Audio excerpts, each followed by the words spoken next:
Hey, welcome to Stories Through a Trans Guy's Eyes.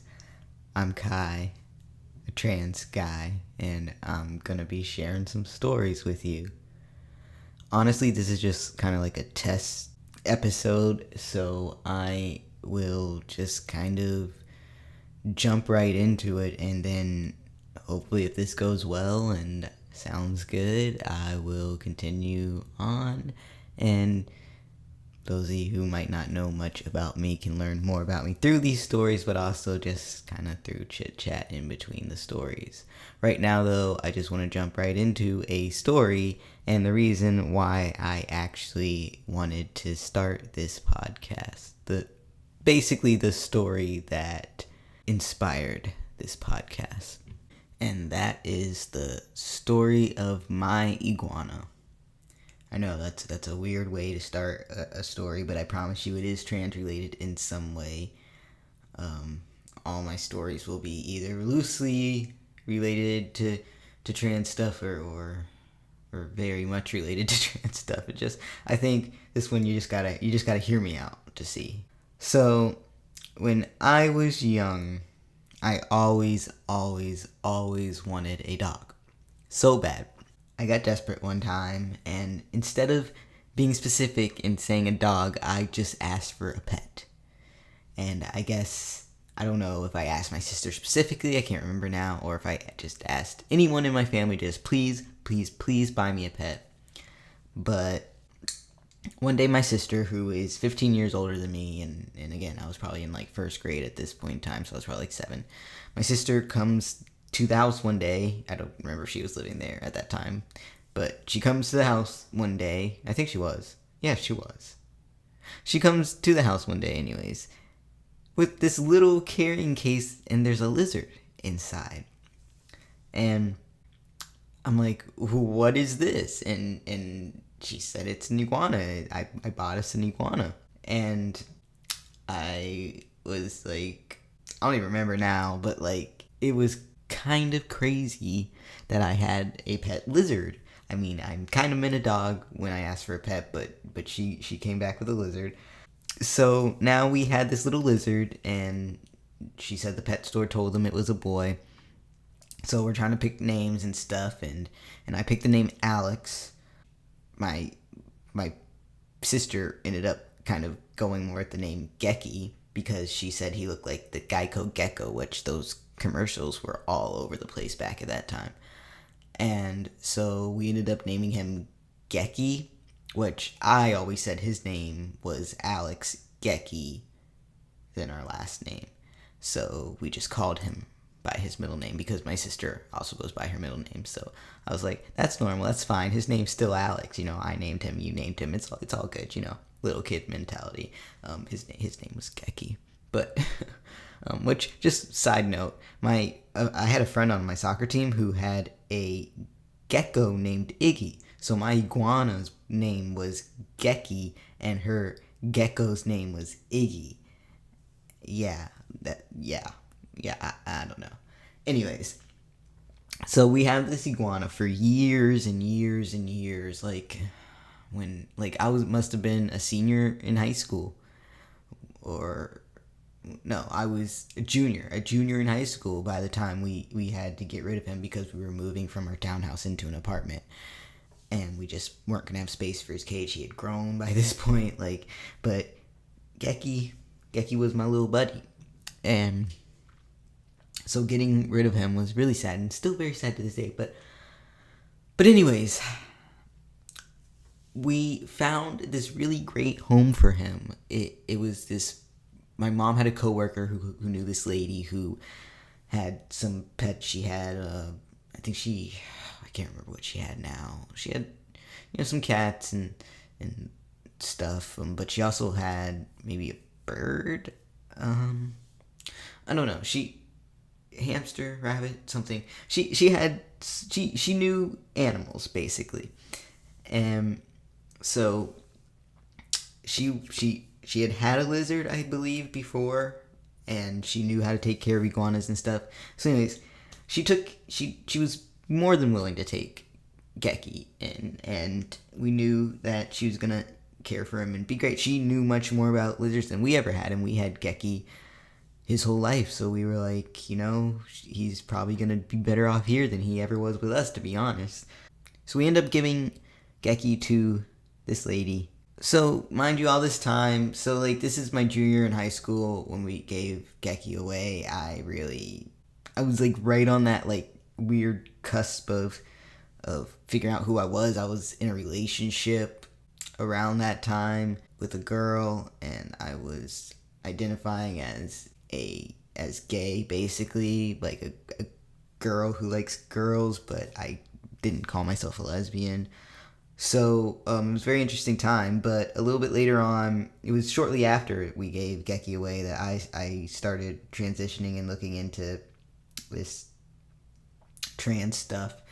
And I asked my mom at some point, have you talked to your coworker? Do you know how Geki's doing? And my mom's like, yeah. Turns out Geki's a girl. And now here I am like, okay, well, now this is interesting because like I'm doing this pronoun thing where people have to change pronouns with me. Now I feel like I need to change pronouns with Geki and talk about her in the past as a her.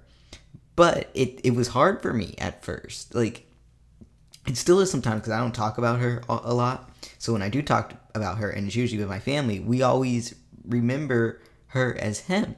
And I was like thinking about this in relation to my transition and how impatient I was when people with pronouns. I mean, I wasn't very impatient, but at times I was. It's hard to sometimes understand with other people the pronoun change and stuff, but I found myself having to do that with Geki, and it was hard. I was telling stories about Geki and how we visited her. We visited her a little bit later. The lady who took her let us visit her, and oh my gosh, it was great. She looked so happy. She had a big tank, bigger than we could have ever given her, and this lady let her walk and roam around the house. She had a little routine where she would walk from her cage to this other room and just chill out in there. Like, she could not walk around our house. Like, that was just not a thing. We really didn't even pet her that much because a lot of the people in my family didn't know how to care for lizards, pet lizards. I would pet her every once in a while.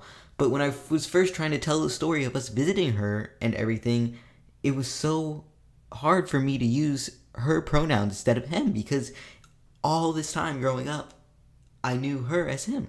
And I was like, now I understand why, sometimes slipping up in conversations, you guys will, my family or my friends or, people in my life would use her instead of him. It's just an honest slip. And I understood how difficult it was finally through this journey of thinking that my iguana was a boy when it was really a girl. And that is the lesson I learned from my iguana. Alright, so I do have another story here for you guys. Just before I get into that, I do want to let you guys know a little bit about me, just in case you might not know. I do have lots and lots of videos on YouTube, though, so you can find lots of information about me and about my transition and about my life in general on YouTube, for better or for worse. Anyways, my name is Kai. Kion, legally Kai, maybe someday legally Kion, but technically I say my full name's Kion Elijah, but my little shorter name is Kai Eli, and legally right now it's Kai Eli. I've had my name legally changed. I've had my gender legally changed on my license and my birth certificate. I've had my name legally changed on my license, but not my birth certificate, I should clarify, just since we're clarifying. I've been on testosterone for about 2.5 years at this point, and I had top surgery a little over a year ago, and that's about where I am in transition. I'm 21 years old as of June 12th, 2017, and I think that about sums up my transition in short form. This first podcast is going to be a little all over the place with the stories, but eventually, I mean, starting with the next podcast and moving on, I do have like themed ideas and stuff like that. Like I have a whole list of podcasts, and a lot of like all my basketball related stories might go in one podcast, and all my ones from when I was a young child might go in another, like stuff like that. But this one, I wanted to just kind of pick out 3 stories. Lessons from an Iguana, of course, was important for the first podcast because, I mean, it's the story that inspired this all. Now I want to go into just a very random story about all the freaking names and nicknames I've gone through, because I think it's a very interesting trans story, and how I was just like picking names and going through names before I even really understood or knew why. So I guess I just didn't feel an attachment to my birth name. I mean, I love my birth name. I want to get a tattoo with it on my back, actually, with like a sunset or something. I think that'd be really awesome. But I guess I just never really felt attached to it. And so I know when I was younger, a big nickname I had was KK, and I thought that was cool. But as I got older into like middle school and stuff, I remember when I was in 6th grade, my birth name was Kaylee, and there was a Caitlin in my class, in my history class, because I went to like a middle school in 6th grade. I know some people go to elementary school still in 6th grade. I went to a middle school in 6th grade. It was 6th through 8th. And in my history class, there was a Caitlin. And I was Kaylee, and my history teacher, so that she could just not mix up our names, called me Lee and her Lynn. And I remember thinking that was the coolest thing ever, because it was the first time anyone was calling me by like a more like gender neutral type name, I guess. Like I have an uncle Lee, so it like felt really, really masculine to me, and it just was like awesome. So that's when I started like playing around with nicknames and stuff. I started going by Lee, KK, Kef, which are my initials, KEF, just all kind of nicknames. And all the meantime, I'm like online and stuff, like on virtual world games and stuff, making up characters named Xavier and Jace. And I used to play this game with my cousin where we'd be brother and sister, and my name was Michael, which was actually my older brother's name. So just like I used to just love like messing around with different names and playing around with different names, usually masculine names and nicknames, like, but like with the Lee and Kef and KK and all those are, I started actually telling other people they could call me that instead of Kaylee. So when I got into high school, I went by Kaylee and stuff. Like it just, I was just getting by in high school, was whatever. Until I started in my senior year of high school, I realized, this is like, I might be trans, or I could be trans. And the first name I picked was Skylar. And I actually had one of my teachers, like it was so weird, like all of my teachers called me Kaylee, except for one teacher called me Skylar. So it was just like every class would call me Kaylee, and then one class would call me Skylar. So like I imagine it was probably weird. I don't even remember. I barely remember. I went to that school for like a couple months and actually went to class like a couple times. But like I just remember it must have been weird if someone had other classes with me and then that class, because they're like, who the hell is this person? Like Kaylee, Skylar. I remember this girl who, and by the way, like I used to think everyone was judging me. Like it has nothing to do with the person. Like they could be giving me the sweetest, nicest look, and I don't think they're judging me. But I remember this girl I went to middle school with, and hadn't seen since middle school. Like we did like even a project together in like 8th grade, 7th or 8th grade. We did a Spanish project together. I hadn't seen her since middle school, but now it was like my senior year of high school, and here my teacher was calling me Skylar, and she was probably like, what? I don't know. It was just weird. But then the first name I picked when I wanted to transition, like I knew fully like I was going to transition, and like I think Skylar was a cool like transition middle name for me because it was gender neutral. And But then I really wanted a more masculine name, and then I say that now my name's like gender neutral. Like Kai is a gender neutral name, but the first name I picked was Jasper. Yeah, I was actually gonna go by Jasper, and that's what I actually told my friends when I came out as trans. I was like, yeah, I think the name I'm gonna go with is Jasper, and they're like, their reaction was just kind of like, okay.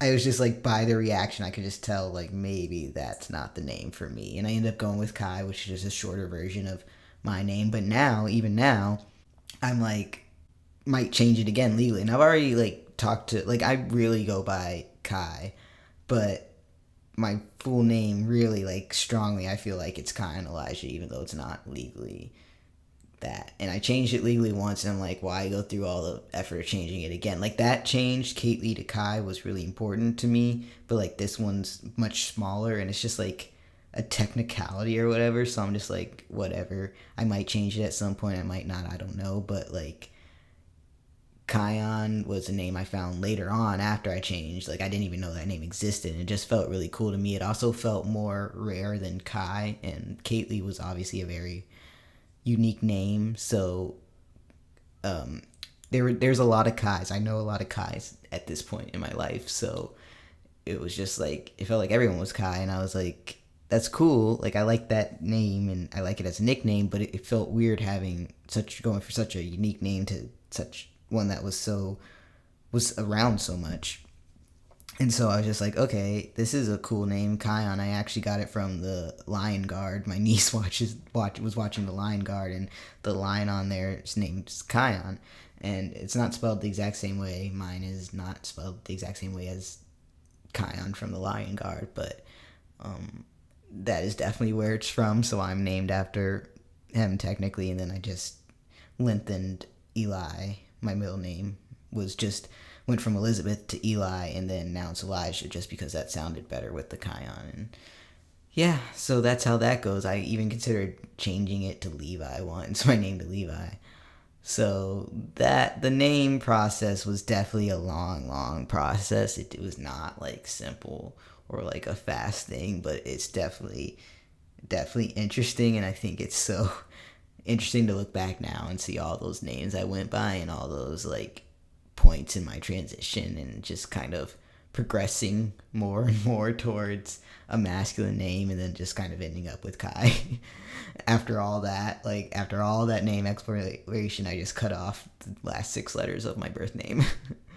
But yeah, that's just a little story about my name journey for you right there.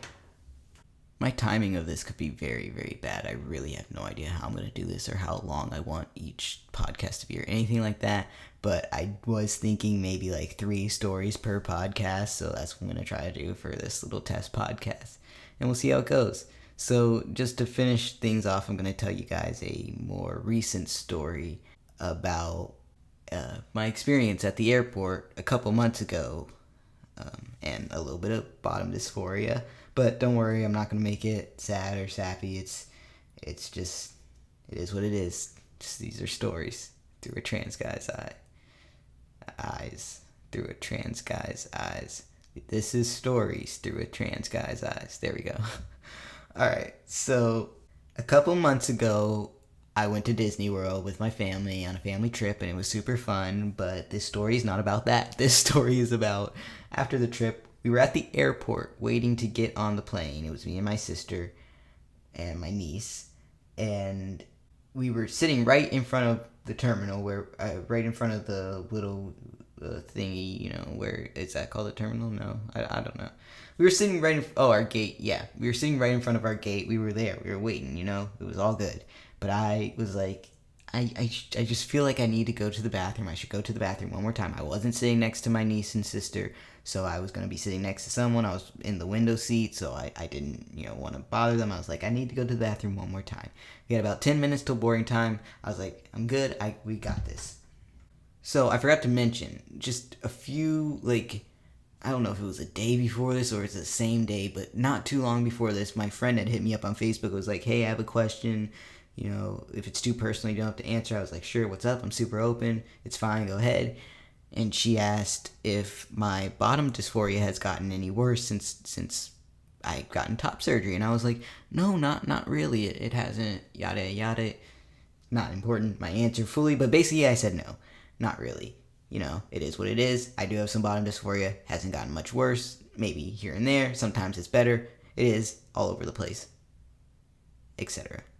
Good answer. All right. Anyways, so now I'm walking into this bathroom. I walk into this bathroom and all the urinals are open, all of them, but there's only like 2 stalls, and they're both full. And when the stalls are full, you just never know how long they're gonna be full, if you know what I mean. I've learned that about the men's restroom. And so now, bottom dysphoria. This is one of the times where bottom dysphoria is just great. I don't really wear a packer or STP or anything normally. I have one, or I had one. I really honestly don't even know where it is. It might be gone forever. Might have gotten lost in some move or something.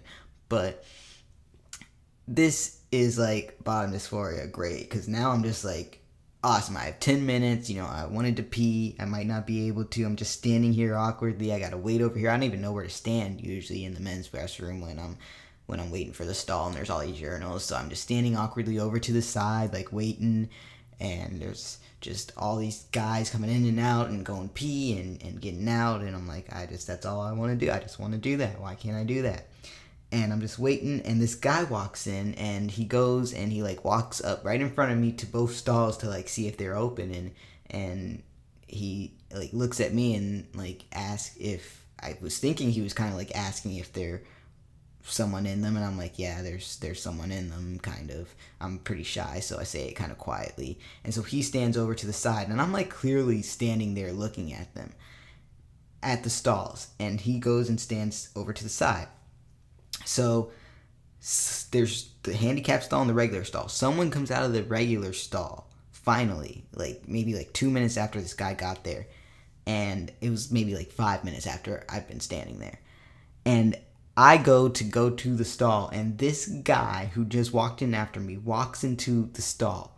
And I say, excuse me, and he doesn't turn around. He goes into the stall and finally turns around when he's about to close the door. I gave him the meanest stare down. And I'm not usually like that. Like, I'm not a very, like, confident person even, honestly. Like, I do not do stuff like that. I am, like, one of the persons that just, like, let it go. It's not worth it. But I gave him the meanest stare. And he just looked at me and closed the door and locked the door. And I stood there for another, like, 2 minutes maybe before the people came out of the handicap stall. I went pee real quick and got out of there. And the guy was still going, so I just was like, you know what, I'm going to give him the benefit of the doubt. Maybe he really had to go, and it sucks to have to go, that kind of go really bad, especially in a public place, and have to wait, so I'm just going to give him the benefit of the doubt. I don't know his life and stuff, but that was a real, that was a real story through a trans guy. Oh my gosh, I cannot say it. That was a real story through a trans guy's eyes, though, because, like, there's nothing I could do. I just had to wait, and it sucks. Sometimes you walk in there, there's, like, 15 open urinals and 3 stalls with, like, full for, like, 20 minutes. Like, it's just, it's been, yeah. But what can you do? I'm fortunate that I'm able to use the men's restroom safely and comfortably, and all that. So I really can't complain. But that's definitely sucks sometimes. All right, guys. I think that's gonna wrap it up for this little test podcast thing. I hope you enjoyed my stories, and I will possibly come out with another one soon, kind of depending on how I feel. And I don't know, if you really want it, then you tell me in the comments, but I don't usually get many comments or anything like that. But I might make it regardless. You really don't have to tell me, but if you do tell me, I might be encouraged a little, just saying. All right, I love you guys so much. I will talk to you soon in some way. I make videos everywhere. All right. Talk to you soon. Stay strong. Stay safe. Stay you. Love you all. Peace.